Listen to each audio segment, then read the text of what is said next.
What is up, guys? We are back on Desert Oasis, now tied 1-1 in this matchup. And if anything has to been said or has to be said about Desert Oasis, it is that this map proves some great games. We've casted some really, really awesome games here in the MLG Showcase Series. And for Phase 2, I cannot wait to see what happens here between QXC, the Terran player, and SUGGY, the Zerg player. We are going to be spawning here in the game, and looks like it's going to make me wait a little bit longer. How high can my voice stand? There we go. SUGGY spawning in the north, and in the south we do have QXC, the Terran player.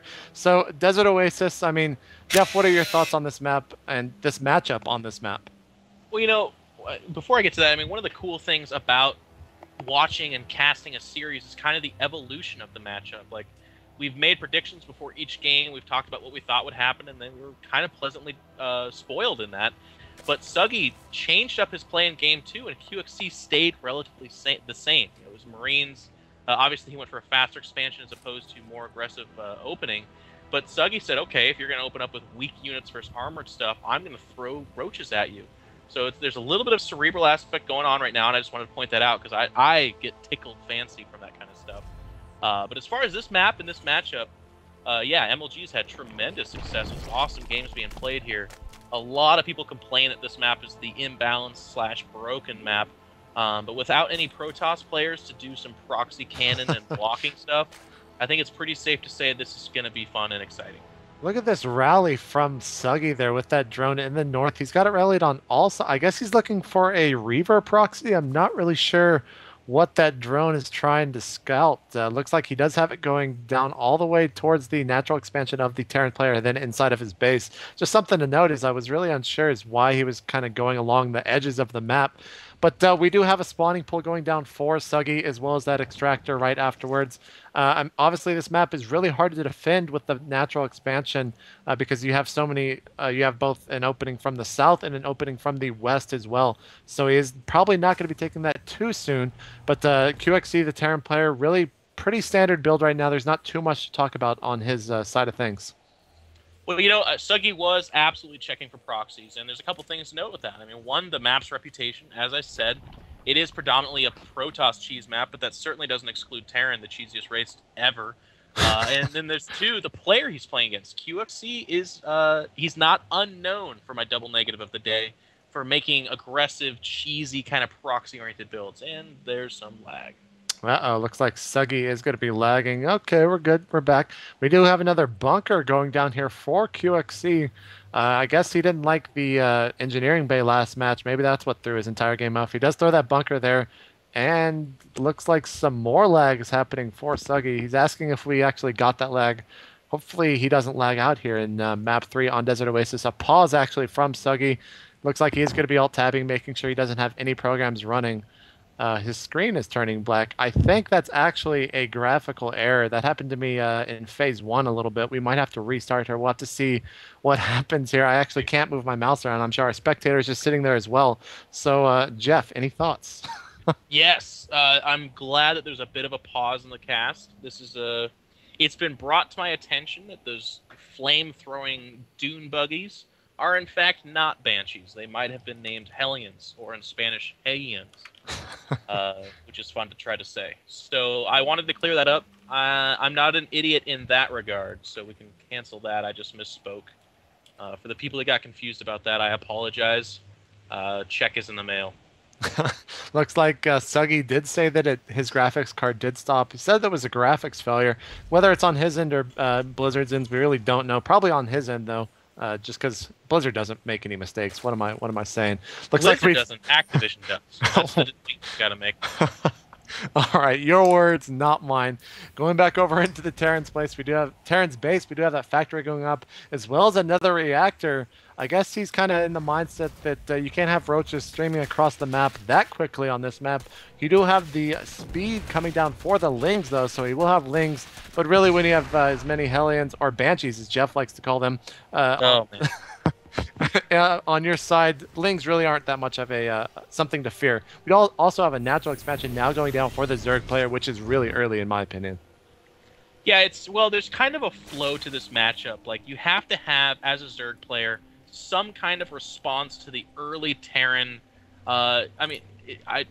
Looking for a way to call it, like either feeler or hyper aggressive, right? Like Terran's gonna go early Marauder, or they're going to go early Reaper, or they're going to go early Hellion. And most of the time, it's not necessarily to win the game with that one tech outright.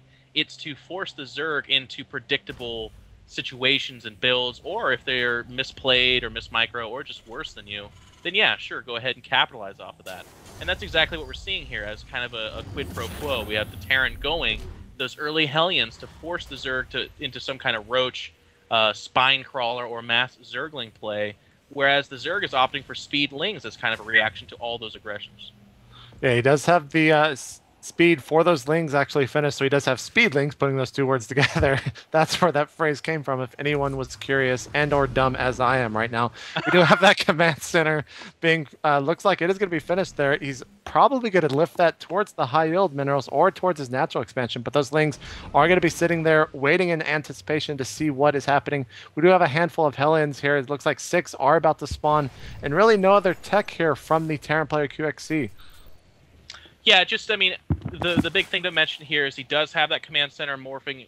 Yeah, it actually is morphing. That's kind of a silly word for that, but morphing into an orbital command, which does indicate that he's not looking to necessarily go with some kind of huge aggression. We do see that there are 6, wait for it, Hellions. Thank you very much, I can learn. And those are going to clear the map. They're going to control things like the towers. They're going to look to make sure that the Zerg is guarding itself against this kind of aggression, and that's actually going to be a tough thing for the Zerg, because on a map like this, the 2 ramps are disconjointed for the most part, which means there's 2 mineral fields for the Zerg to defend from these one gaggle of Hellions, and there's no central defense here. So we do see the Hellions wandering upon a transfer of drones. 4 go down in a blazing flurry of fire death. Zerglings going down pretty dang quick. I feel like these Hellions are a lot stronger than they were phase 1. We do have only Zerglings right now to answer to these Hellions. I guess a queen, but looks like that queen will fall relatively soon. He did take out a handful of drones there as a natural expansion. Now he's going to be rushing into the main of the Zerg player, and really, I mean, there's not too much that the Zerg player can do. He does have that spine crawler going up in the middle of his mineral line. Well, that's kind of hard to say. Middle of mineral line. Say that 5 times fast. But now we see a ton of lings actually going towards his Hellion. Not really doing much, but all of his Hellions are quite low. He might be able to stop this. Looks like a little bit of a miss micro there from QXC. Guess he went back to his base and forgot all about those Hellions there in the Zerg base, but now he's got him back under control, and there's a snipe from that spine crawler, swatting him out, trying to get him out of that mineral line. And look at that position there in between those 2 extractors, trying to roast some more drones, and there it goes, falling to that queen. I was just about to sing his praises, because QXC's real strength is the fact that he has excellent multitask and fantastic micro. But I think you're definitely right. I mean, he had to go back to his base and do a macro cycle, and in doing so, those 4 or 5 fairly weak Hellions bit the dust to a group of Zerglings they certainly should have done more damage to. But this harass is doing a lot of damage. It's forcing Spine Crawler, or actually 3, in fairly inopportunable, I'm not even going to try to say that word, in bad places, right? Like if Marauders or some kind of other ranged units start coming into play, those they're not going to do too much for the Zerg. Yeah, we do have a Spire actually, as I think someone just pinged it on the map. Hopefully, I think he is set as a ref, so hopefully QXC doesn't take too much thought into that, but that Spire is finished there at the natural expansion of SUGGY's base, and looks like, let me pull up the production tab in this handy dandy tool set that Blizzard has provided for us as spectators. Looks like we do have only 4 Mutalisks coming down, and we also have 1 Thor as well as 3 missile turrets being built from the QXC, the Terran player. Yeah, it's very good timing by QXC. Whether he saw that or just anticipating it, I'm not sure. But these turrets are in great places. They're going to be up well before the Mutalisks ever get there. And 1 Thor, especially once he gets to the 2, is going to be more than enough to hold off his base and expansion against that. So we do see QXC is leaving the Zerg in their dust, basically, with production and income. And it's going to be kind of from this point forward how the Zerg reacts to that.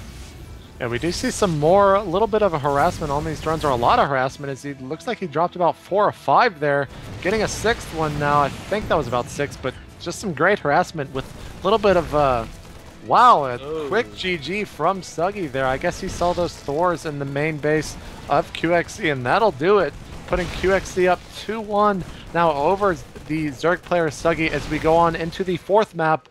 Wow, as I actually kind of blank here. We are going to be going into Kulak Ravine.